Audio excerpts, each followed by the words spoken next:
সান Marino সফরের মধ্য দিয়ে ইউরোপের মাটিতে আনুষ্ঠানিক যাত্রা শুরু করেছে বাংলাদেশ ফুটবল। দীর্ঘদিনের অপেক্ষার পর ইউরোপীয় প্রতিপক্ষের বিপক্ষে খেলার সুযোগ তৈরি হয়েছে।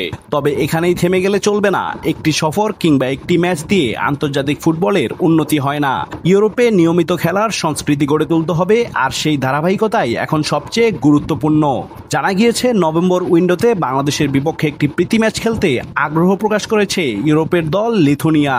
তবে এখন প্রশ্ন হচ্ছে, বাংলাদেশ ফুটবল ফেডারেশন কি এই সুযোগ কাজে লাগাবে? কারণ ফুটবল সংশ্লিষ্ট অনেকের মতে এমন ম্যাচগুলো বাংলাদেশের জন্য গুরুত্বপূর্ণ অভিজ্ঞতা অর্জনের সুযোগ তৈরি করতে পারে।